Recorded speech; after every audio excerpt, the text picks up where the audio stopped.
Միջանցքում քիչ մաս էր վարվել, հետո տարածվել էր։ Վախեցած ես սևակին գրկեց ու փախավ։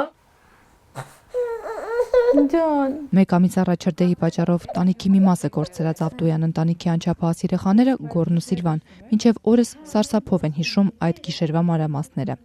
Դեռ չէին հասցրել լրիվ արթնանալ, արդեն սառը ու մութ փողոցում էին։ Բոցը բռնել էր տանիքը։ Ընտանիքի ամենափոքրի 8-ամսական երեխայի լացի շնորհիվ էին ողջ մնացել, պատմում էր մայրը Արմինեն, չպատկերացնելով ինչպես է շարունակելու 3 անչափահասների հետ ապրել կիսավեր տանը։ Մինչև հետ դառա եկա, որ պուճուրի շոր վերցնեի, արդեն ինքը տարածվել էր։ Այնտեղ Կուխնյանը ավիրվե, ապրանքներից էր ահագին ավիրվե։ Նոյակերտ գյուղում ապրող սոցիալապես անապահով ընտանիքը դեպքից 2 ամիս առաջ էր գնել տունը եւ դեռ ամբողջությամբ չէր հասցրել նույնիսկ վճարել գումարը։ Հիմա ստիպված են նաեւ միջոցներ գտնել տանիքն ու տունը նորոգելու համար։ Հրդեհը մարելուց հետո միակ պահպանված սենյակի տանիքը դեռ չի չորացել։ Որ այդ հրշեջները ջուրը շփե հանգցրել էին այս բաններ, էլի ջուր լցվե, ավիրվել էր ստե տեղաշոր բաներ էլ է թրջվել էր դա։ Հիմա փաստորեն այն հատվածը լրիվ բաց է։ Հա, լրիվ բաց էր, ես էլ հարևանները շիֆեր են տվել,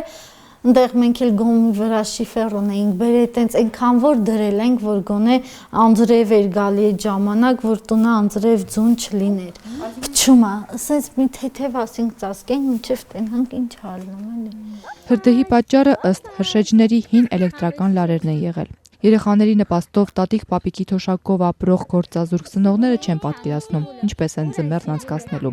Դիմել են գյուղապետարան, պատասխանել են, համայնքը օգնության ձեռք չի կարող մեկնել։ Ուզում էինք, որ մենք մեր ուժերով անեինք, գնացի, որ վար գրվեն, մերժեցին, չտվեցին, տենց ասում եք։ Ձմեռվա սնդամտերքին Կուխնյանը, յանի խորտանոցել էինք, մի հաչ մնա, երկու մեշոկ ալուրը պոտնուսից ճտում, ոնց որ հաստվում ես վարվում, այդ են սաղ վարվածի հուտրվում։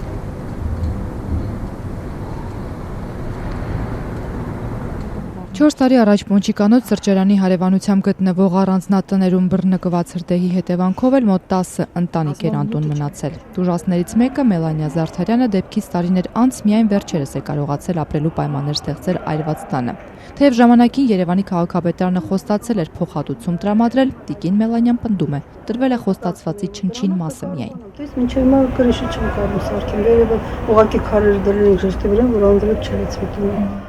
Նույն օրը հիմնահատակ այրվել էին նաև տիկին Մելանիայի հարևանությամբ ապրող 2 որդիների տները։ Փոխհատուցում այդպես էլ չստացան, թողեցին եւ ընտանիքներով հեռացան, պատմում է Մելանիան, վստահ լինելով ինքն էլ ոչինչ չէր ստանա, եթե չբողոքեր։ Որտեղ մասշտաբով եղավ,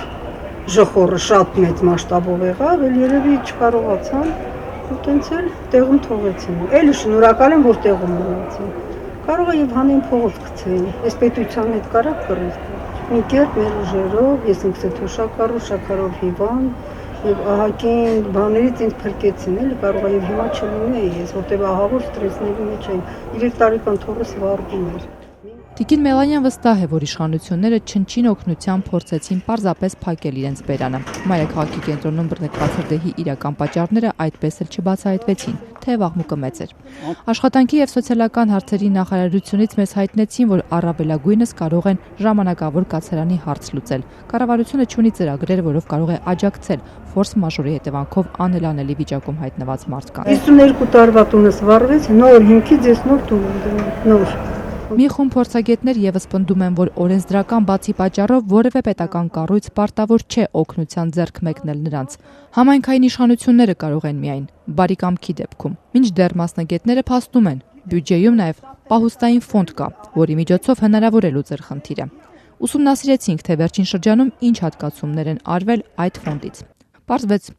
օրինակ, ուղիղ 1 ամիս առաջ 130 միլիոն դրամ է ուղղվել արտասահմանյան պատվիրակությունների ընդունելության եւ արտասահմանյան պաշտոնական գործուղումների համար։